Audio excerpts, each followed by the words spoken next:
여호와 하나님 아버지, 오늘도 우리에게 새로운 생명을 허락하셔서 또 하루를 시작하게 하심을 감사합니다.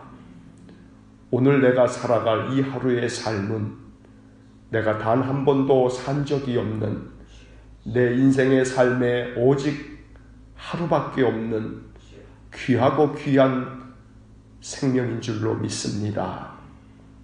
이 하루의 삶을 통해 하나님 주신 은혜를 누리고 하나님께서 우리의 마음에 부어주시는 평강을 충만하게 채워 하루 동안 하나님을 찬송하며 우리의 마음의 기쁨과 감사로 주님을 바라볼 수 있는 복된 하루가 되게 하여 주옵소서. 오늘도 먼저 주님 앞에 나와 머리를 숙입니다. 우리의 힘으로 인생을 살지 않고 하나님의 도우심을 구하며 하나님의 은혜를 구하며 살기 원합니다. 연약한 우리 존재를 깨닫고 늘 창조주 하나님 앞에 머리 숙일 수 있는 겸손한 믿음을 허락하여 주옵소서. 우리가 무엇을 이룬 듯 하지만 그 모든 것 하나님의 은혜요, 우리가 인생의 모든 것들을 행함에 있어 하나님의 허락이 아니고선 어느 것도 이룰 수 없음을 겸허히 고백합니다. 우리의 모든 삶이 걸음걸음 다 하나님의 은혜였음을 고백합니다. 앞으로의 남은 삶도 하나님의 돌보심 안에 살아가기를 원합니다. 눈동자같이 우리를 보호하여 주시고 우리를 늘 세상의 악으로부터 늘 지켜주시기를 원합니다. 마음을 지키고 또 우리의 몸을 지켜주심으로 언제나 하나님께 감사와 찬양의 노래를 부를 수 있도록 복을 내려 주옵소서. 여호와 하나님 아버지, 상하고 병든 몸을 오늘도 주님 앞에 의탁하오니 아픔이 있는 우리의 몸 위에 주의 손을 얹어주시고 주님 만져주시면 치유와 회복이 있을 줄 믿습니다. 보이지 않는 것들을 믿는 믿음을 우리에게 주셨으니 하나님의 능하신 손길을 우리가 믿습니다. 보이지 않으나 그 능하신 손길이 우리의 상하고 병든 몸 위에 닿으면 하나님의 능력이 우리에게 부어질 줄로 믿사오니 하나님 오늘도 치료의 광선을 비추어 주시고 오늘도 우리의 영과 육이 강건하게 회복되어 하나님 나라의 귀한 일꾼으로 살게 하여 주옵소서. 자비로우신 하나님, 오늘도 우리의 가정과 온 가족들의 출입을 늘 눈동자같이 보호하여 주시고 어려운 일, 위태한 일 당치 않도록 하나님 날마다 보호하여 주시기를 원합니다. 늘 마음에 선한 마음을 품어 하나님이 바라보실 때 참 귀하고 복된 아름다운 믿음의 삶을 살아갈 수 있기를 원합니다. 언제나 그리스도인임을 잊지 않게 하시고 그리스도의 덕을 끼칠 수 있도록 우리의 마음을 다스려 주시기를 간절히 원합니다. 인생의 삶에 많은 일들을 겪으며 마음이 상하지 않게 하시고 상한 마음을 회복시켜 위로하여 주시고 늘 날마다 우리 성도들과 그 가족들의 삶 속에 정서적으로 늘 안정되며 건강하여 모든 것들을 능히 헤쳐나갈 수 있을 용기와 소망을 주시기를 간절히 원합니다. 주의 피로 세우신 교회를 늘 강건하게 세워주시기 원합니다. 악한 마귀 틈타지 않게 하시고 언제나 주의 성령이 늘 충만하여 믿음의 사람들이 늘 주님을 바라보며 주님의 뜻을 구하며 주님 앞에 순종하는 교회가 되게 하여 주옵소서. 초대교회 성도들이 주님의 약속의 말씀을 의지하여 아버지의 약속하신 그 성령을 받기 위해 저들이 모여 간절히 기도함처럼 하나님, 이제 돌아오는 주일은 성령 강림 주일인데 주님 우리 교회 위에 성령의 충만함을 허락해 주시기를 간절히 원합니다. 그리하여 믿음의 사람들이 언제나 성령에 이끌리는 삶, 육신의 소욕을 따르지 아니하고 성령이 주시는 감동을 따라 순종하는 삶 살아가게 하여 주옵소서. 자비로우신 하나님, 매일 아침 주의 성전에서 시편을 읽게 하시니 감사합니다. 시편의 말씀을 읽으며 우리의 신앙이 오직 하나님만을 바라볼 줄 알며 하나님께 도움을 구하고 살아계신 하나님을 말씀 속에서 만나는 귀한 복을 내려 주옵소서.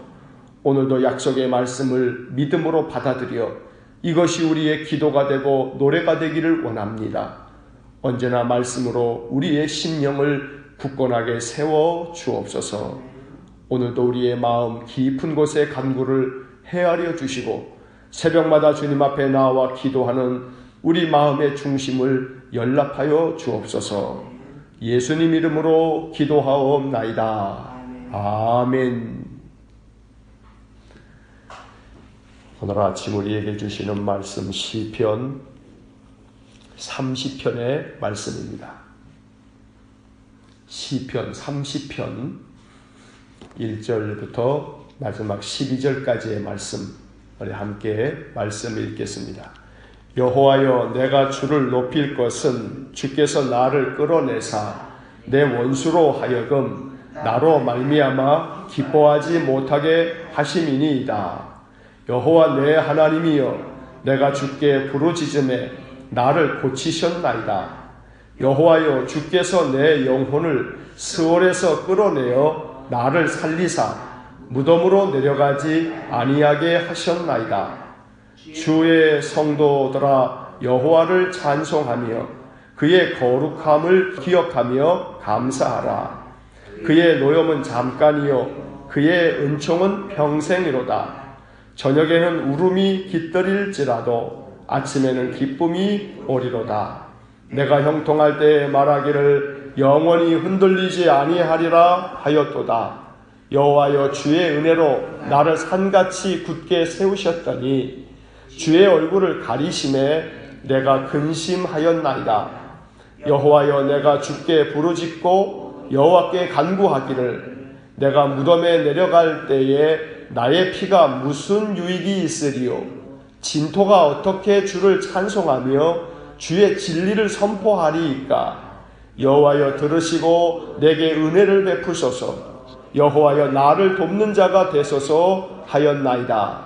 주께서 나의 슬픔이 변하여 내게 춤이 되게 하시며 나의 베옷을 벗기고 기쁨으로 띠띠우셨나이다.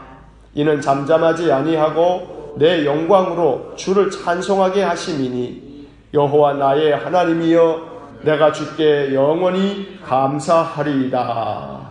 아멘.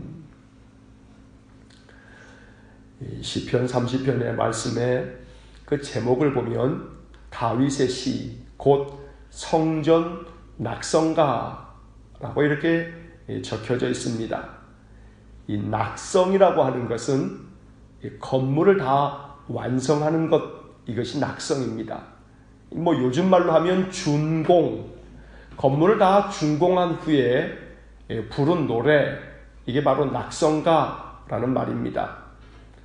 물론 다윗은 하나님의 성전을 짓지 못했습니다. 그가 성전 짓기를 간절히 원했지만 하나님은 다윗에게 성전 짓는 것을 허락하지 않았습니다. 그래서 그의 아들 솔로몬이 왕이 되었을 때 솔로몬이 성전을 지었습니다. 그러면 오늘 본문에 다윗의 시 성전 낙성가라고 하는 이 말은 다윗이 성전을 짓지 않았는데 성전을 준공한 후에 부르는 노래라고 되어 있으니 이게 맞지 않습니다. 학자들은 이 30편의 말씀을 이렇게 생각을 합니다. 포로기가 있었습니다.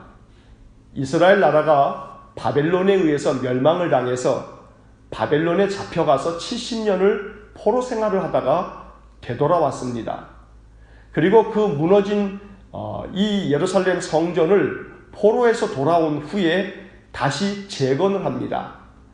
우리가 구약 성경의 학개, 스가랴, 말라기, 구약의 마지막 세 권은 포로에서 돌아오고 난 후에 그 당시에 선지자들이 쓴 그러한 책인데, 특별히 학개서를 읽다 보면 성전을 재건하라 하는 그러한 말씀들을 우리가 보게 됩니다.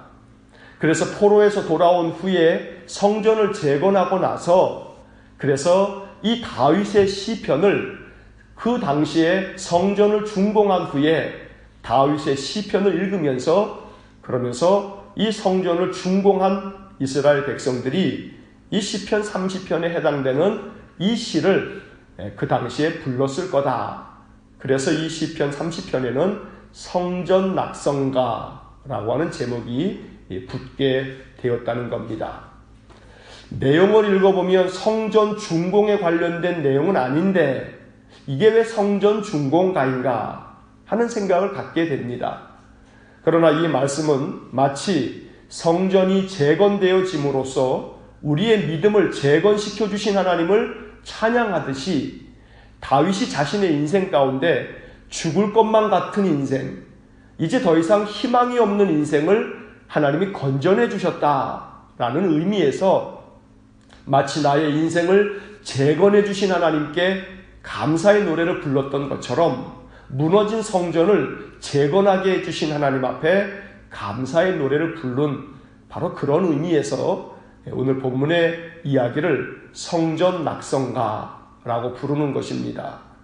사도 바울은 너희의 몸은 하나님의 성령이 거하시는 하나님의 전이다 라고 가르쳐 준 바가 있습니다.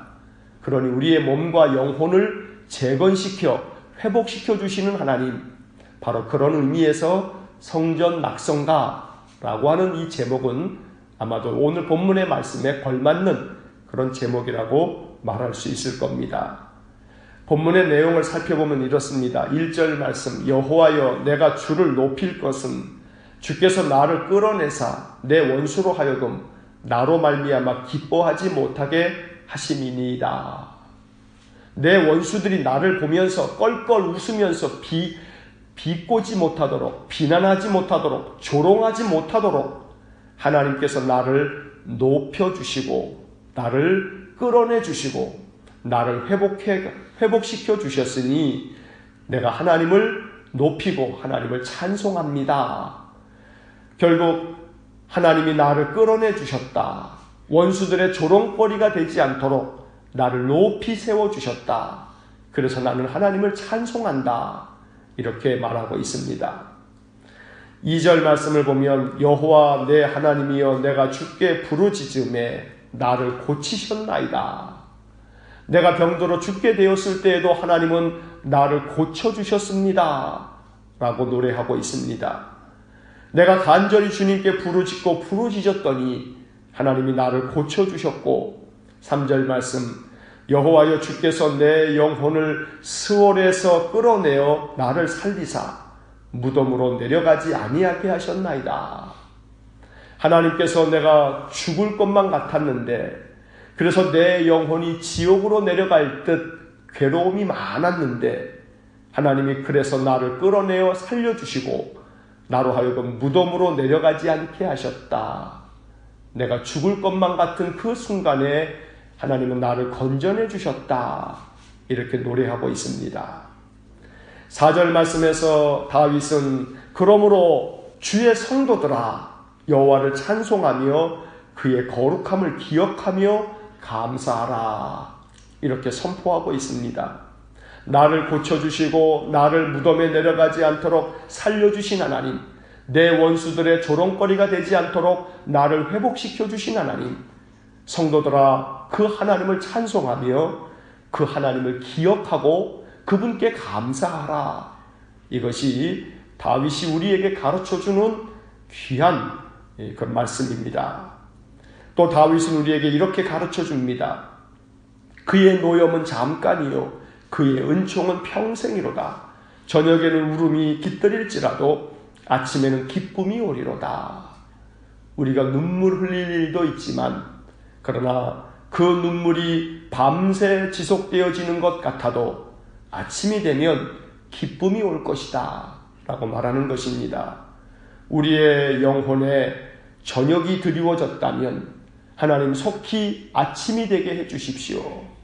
저녁과 아침은 시간적으로 꼭 그 시간이 지나야만 아침이 오는 것이지만 영적으로는 아침을 당길 수 있기 위해서는 하나님께 부르짖고 하나님께 우리의 믿음을 가지고 주님께 나와서 더 하나님을 찾고 찾는 것, 이것은 물리적인 시간을 당길 수는 없지만 영적인 시간을 당겨서 우리를 회복시켜 주시는 은혜가 반드시 있을 줄로 믿습니다. 하나님이 놓여오셔서 나를 이렇게 벌하시는 것인가 하는 생각이 들 때가 있지만, 그러나 그것은 잠깐이다. 하나님의 은총은 평생이다. 오늘 이 다윗의 이 신앙의 고백을 내 것으로 삼아서 비록 눈물을 흘려야 할 만큼 아픈 마음이 있을 때 있지만, 그러나 곧 기쁨의 아침이 찾아올 것이라. 이것이 우리의 믿음의 고백이 되기를 간절히 축원합니다. 6절과 7절 말씀은 같이 붙여서 그 내용을 이해해야만 그 말씀을 바르게 이해할 수 있습니다. 내가 형통할 때에 말하기를 영원히 흔들리지 아니하리라 하였도다. 여호와여 주의 은혜로 나를 산같이 굳게 세우셨더니 주의 얼굴을 가리심에 내가 근심하였나이다. 이 6절과 7절은 이런 내용입니다. 내가 형통하여 잘 될 때 내 스스로 말하기를 이제는 영원히 흔들리지 않을 거야 라고 이렇게 내가 말하며 그렇게 생각했지만, 그러나 하나님이 그의 은혜로, 주님의 은혜로 나를 산같이 아주 굳건하게 세워주셨을 때에는 내가 형통한 것이지만, 주님이 얼굴을 가리시면 바로 나의 삶에 근심이 드리워지더라. 이게 바로 6절과 7절의 말씀입니다. 다시 말해서 내가 형통할 때에 이제는 내가 영원히 흔들리지 않을 거라 라고 장담했지만, 주님이 얼굴을 가리시자마자 내 마음이 흔들리지 않겠다라고 장담했던 것이 한순간 무너지고, 주님이 얼굴을 가리시자마자 나는 그저 근심에 사로잡혀 괴로움이 쌓였다. 그래서 오직 주님의 은혜로 나를 산같이 아주 굳건하게 세워주셔야만 내가 흔들리지 않는 것이다. 다윗이 이것을 깨달았다는 것입니다. 어느 누구도 자신의 인생이 영원히 흔들리지 않을 것이라고 장담할 수 있는 사람은 없습니다. 앞으로 나의 삶은 언제나 형통할 것이라 장담할 수 있는 사람이 없습니다. 오직 우리는 이렇게 내가 굳건하게 살 수 있는 것도 주님의 은혜요. 하나님이 그 얼굴을 가리시면 나는 근심에 사로잡힐 수밖에 없음을 겸허하게 고백하면서 늘 하나님 앞에 도움을 구하는 그런 믿음의 자세가 있어야 한다고 다윗은 가르쳐주고 있는 것입니다. 8절 말씀, 여호와여 내가 주께 부르짖고 여호와께 간구하기를 내가 무덤에 내려갈 때 나의 피가 무슨 유익이 있으리요? 진토가 어떻게 주를 찬송하며 주의 진리를 선포하리이까? 내가 무덤에 내려간다면, 내가 그저 내 몸이 진흙이 되어 흙이 되어버리고 난다면, 그러면 어찌 내가 주님을 찬송할 수 있겠으며 어떻게 내가 주님의 진리의 말씀을 선포할 수 있겠습니까? 그러니 내가 무덤에 내려간다면 내 피가 무슨 소용이 있을 거며 내 이 육신이 무슨 소용이 있겠습니까? 하나님을 찬송할 수 없게 될 뿐입니다. 그러니 내가 하나님을 찬송할 수 있도록, 내가 무덤에 내려가지 않도록 나의 병을 고쳐주시고 나를 회복시켜 주십시오. 이것이 바로 다윗의 기도였던 겁니다. 10절의 말씀에서 여호와여 들으시고 내게 은혜를 베푸소서, 여호와여 나를 돕는 자가 되소서 하였나이다. 이것이 다윗이 주님 앞에 기도했던 간구의 내용입니다. 하나님 들어주십시오. 하나님 은혜를 베풀어 주십시오. 하나님 나를 돕는 자가 되어 주십시오. 언제나 이 다윗의 기도처럼 또 우리가 기도할 수 있기를 간절히 원합니다. 하나님 아침마다 내 마음의 소리를 들어주십시오. 하나님 매일 나에게 은혜를 베풀어 주십시오. 나를 돕는 자가 되셔서 내 삶의 모든 것들을 날마다 도와주십시오. 이것이 매일 아침 다윗의 시편을 통해서 우리가 주님 앞에 올릴 기도가 되기를 간절히 축원합니다. 11절 말씀, 주께서 나의 슬픔이 변하여 내게 춤이 되게 하시며 나의 베옷을 벗기고 기쁨으로 띠띠우셨나이다. 내가 이렇게 기도하며 살았더니 하나님께서 내게 그러한 은혜를 내려주셨다. 슬픔이 변해서 춤이 되게 하셨고 또 베옷을 벗기시고 기쁨으로 나를 띠띠우셨다. 오늘 우리가 다윗과 같이 고백할 수 있는 그런 귀한 은혜가 있기를 간절히 축원합니다. 그래서 다윗은 12절에서 이렇게 노래합니다. 이는 잠잠하지 아니하고 내 영광으로 주를 찬송하게 하심이니 여호와 나의 하나님이여 내가 주께 영원히 감사하리이다. 하나님께서 이렇게 나의 슬픔이 변하여 춤이 되게 하시고 베옷을 벗기시고 기쁨으로 옷 입게 하셨으니 내가 이제 잠잠하지 아니하고 나의 영혼이 하나님을 찬송하게 만들어 주셨다. 그러니 내가 영원히 주님께 감사하겠습니다. 라는 감사의 노래인 것입니다. 언제나 하나님께서 우리에게도 이 시편 30편과 같은 은혜를 주셔서 우리가 늘 주님께 영원히 감사하는 삶이 되시기를 주의 이름으로 간절히 축원합니다. 기도하겠습니다. 병든 몸으로 죽음을 목전에 두었던 다윗이 하나님의 은혜를 구하며 내가 무덤에 내려간들 이것이 하나님께 무슨 유익이 되겠습니까? 내가 만약 그저 흙으로 돌아간다면 어떻게 주님을 찬송할 수 있겠습니까? 그러니 하나님 나를 돕는 자가 되어주시고 내게 은총을 베풀어 주십시오. 다윗의 이 기도가 하나님의 은혜를 얻게 하였음을 시편의 말씀을 통해 보면서 하나님 날마다 시편 30편의 말씀처럼 우리를 회복시켜 주시고 우리를 건져내 주시고 우리의 슬픔이 변하여 춤이 되게 하시고 우리의 베옷을 벗겨 기쁨의 옷을 입혀 주시옵기를 간절히 바라고 원합니다.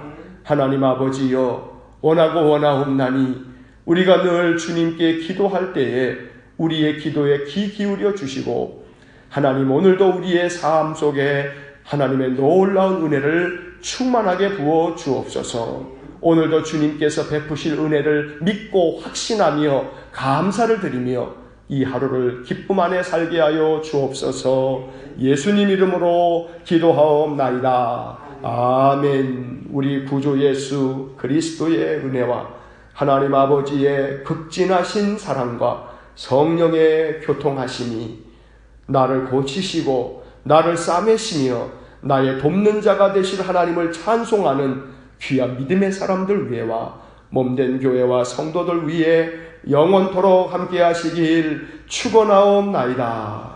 아멘.